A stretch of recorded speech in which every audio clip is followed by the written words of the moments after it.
Good evening, I'm Sal Pierre with your US and world news. In a developing story today, federal employee unions and legal experts are warning government workers to think twice before accepting an unusual resignation offer from the Trump administration. Federal employees were recently emailed a proposal titled "4 in the Road" from the U.S. Office of Personnel Management, offering them the option to resign by February 6 and receive pay through the end of September. The memo suggests that employees who resign would be placed on paid administrative leave until then, though some confusion has arisen over whether they would still be expected to work during this period. Unions, such as the International Federation of Professional and Technical Engineers, are calling the offer a resignation threat, with union leaders like Matthew Biggs saying that the language in the memo implies that those who do not accept the offer might face job uncertainty. Federal workers have voiced concerns over the lack of clarity in the message, with some questioning the legitimacy of the email itself, as it came directly from the Office of Personnel Management instead of agency heads. Legal experts, like Jim Eisenman, advise caution, warning that while the offer may seem harmless, there's no guarantee that employees won't face additional layoffs or other negative consequences later. The memo has raised alarms among workers in sensitive positions, including those in national security and immigration enforcement, who were excluded from the offer. These workers fear the potential impact on national security if large numbers of skilled professionals were to resign. For now, federal employee unions are strongly urging workers to reject the offer and hold on to their positions. Stay with us for updates on this ongoing situation. I'm Sal Pierre, and that's your US and world news for tonight. We learn it later on Tuesday, in a fast-developing story. The White House has reversed a controversial memo that froze federal grants and loans, a move that sparked widespread confusion across the country. Earlier this week, an internal memo from the White House Office of Management and Budget to MB temporarily paused all federal financial assistance, including grants and loans, causing alarm among lawmakers and state officials. While the administration initially downplayed the scope of the freeze, it quickly became clear that the decision had created significant uncertainty, particularly regarding critical programs like Medicaid. White House Press Secretary Caroline Leavitt clarified today that while the freeze on federal aid has been rescinded, some executive orders such as those halting foreign assistance and ending diversity, equity, and inclusion initiatives remain in effect. The freeze itself was part of the president's broader efforts to implement certain policies, but it's clear that the move was met with frustration, especially from Republican lawmakers who were not informed ahead of time. In a related development, a federal judge temporarily blocked part of the freeze on Tuesday, adding to the pressure on the White House to reconsider its decision. Senate Minority Leader Chuck Schumer celebrated the reversal, stating that public outcry had forced the administration to act. He also called for the removal of Russell Vought, the official who played a key role in the freeze. The confusion surrounding the memo, particularly regarding Medicaid funding, left state officials struggling to access federal portals. While the White House acknowledged the issue, many are still questioning the clarity and communication surrounding the move.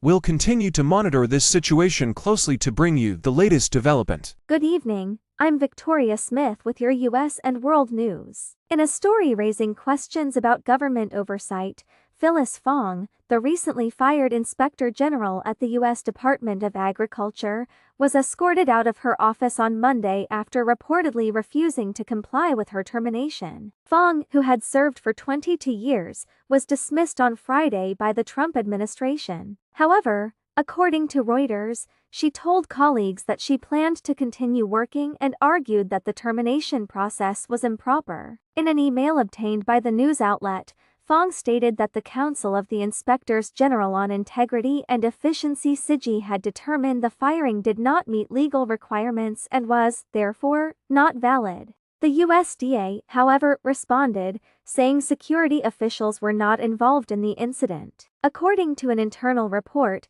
Fong left the premises on her own accord, accompanied by 2 friends, and even paused to take selfies before departing. Phyllis Fong, appointed during the George W. Bush administration, had a key role overseeing audits and investigations related to USDA programs. She was also known for her work at CIG, where she served as the first chairperson. Her dismissal comes as part of a broader wave of firings across multiple federal agencies since President Trump's inauguration, targeting inspectors general and other positions related to diversity, equity, and inclusion. This mass removal of independent watchdogs has raised concerns, including from Senator Chuck Grassley, who argued that the sudden firings may violate federal law. The law mandates a 30-day notice to Congress before the removal of independent inspectors general, a requirement that was not met in this case.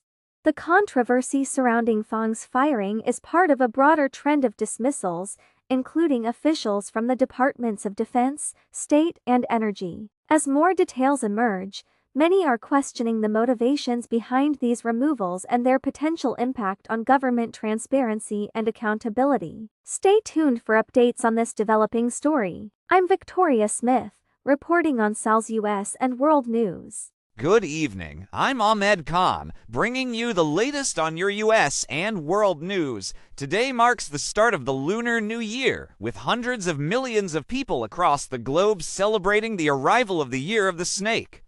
The Lunar New Year, a major event in Chinese culture, began with the first new moon of the lunar calendar.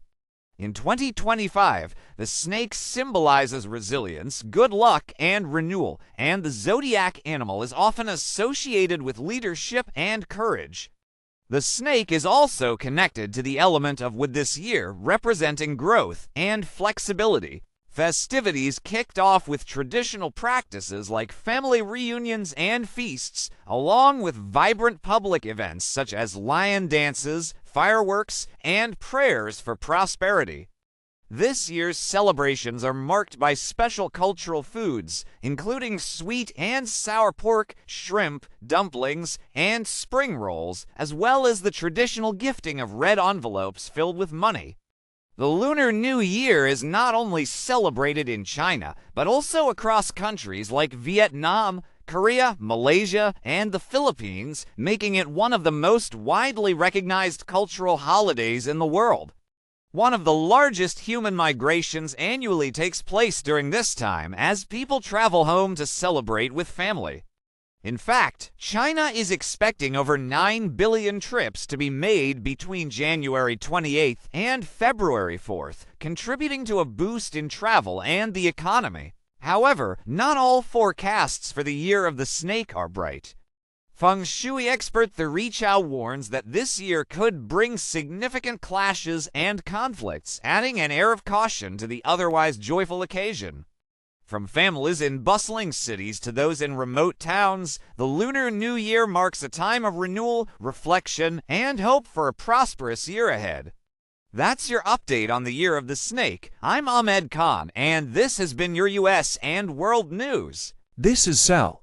Thank you for watching. We promise to bring headlines and detailed reports mostly as the events are happening. Please subscribe to the channel, like and share our videos.